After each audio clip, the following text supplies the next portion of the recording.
Today, I would like to address the tragedy that has not received nearly enough media attention, the brutal murder of Irina Zarutska.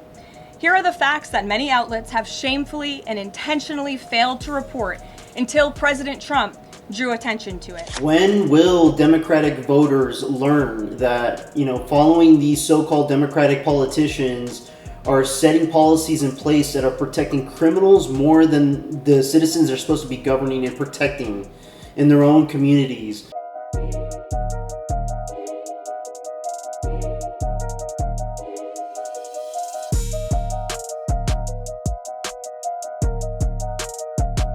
On August 22nd, Irina Zarutska was stabbed to death on the rail system in Charlotte, North Carolina by a savage career criminal.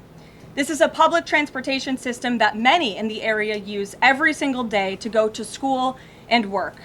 Irina was on the train that night traveling home from her job at a pizzeria, still in uniform from her shift.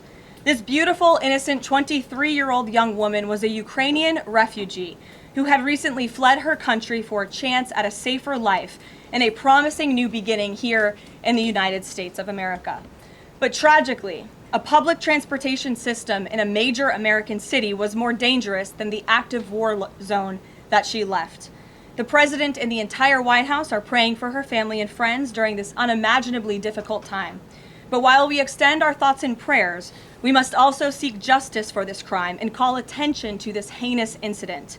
Surveillance video of the killing was finally released to the public this past Friday. It shows the alleged killer, DeCarlos Brown Jr., pull out a knife, get up from his seat behind Irina, and prepare to thrust a blade into her neck before the released footage gets cut. This is pure evil on full display.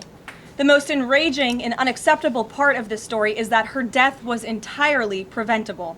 DeCarlos Brown never should have been on that train that night. In fact, he should have been behind bars. DeCarlos Brown has been charged with crimes no fewer than 14 times, dating back to 2011, including for armed robbery, felony larceny, breaking and entering, and shoplifting. Brown had previously served 5 years in prison for a robbery with a deadly weapon charge, and he had also forfeited bonds 3 different times, twice in 2014 and once in 2023.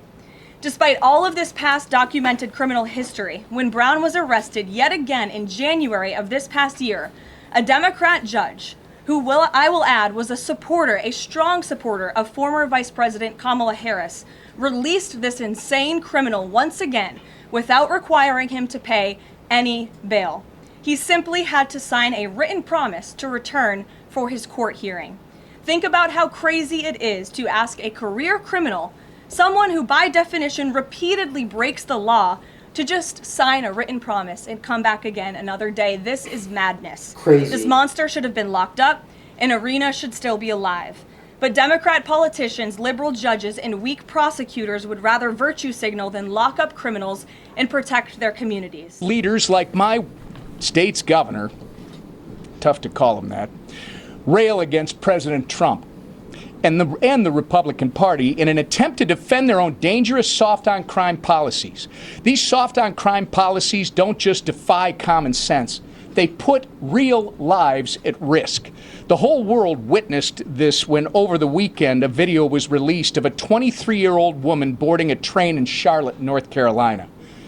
Moments later, she was dead, stabbed in the throat by a random man sitting behind her who had been arrested and released more than a dozen times prior. Woke judges, DAs, and politicians run and govern on a platform that protects criminals while leaving innocent civilians to bear the consequences. It doesn't have to be this way. President Trump has made it clear that law and order works.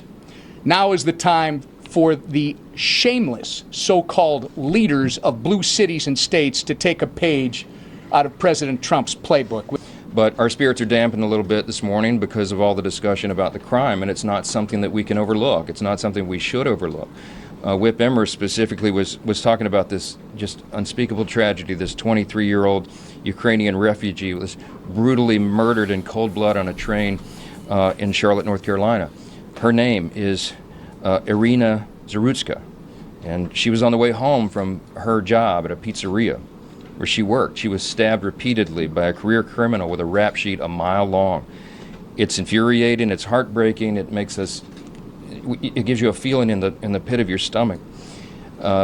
This young lady, Irina, survived Ukraine. She fled amid the deadliest land war in Europe since World War II.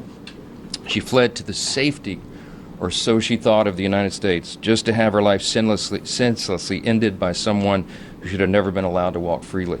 I hate to say it, until they know somebody personally that gets affected by some type of crime because of the policies of their own vote, that's when they're going to realize, oh, I made a mistake. I'm voting for the wrong system here. I'm voting for the wrong politicians, the wrong people to govern us. That's why there's been so many people that have converted from Democrats to Republicans within the past few years. Let me know what you guys think about this, and let me know in the comments what kind of punishment do these should these judges face for allowing criminals just to go out on the street and not keeping them in jail or issuing bonds, bails on them.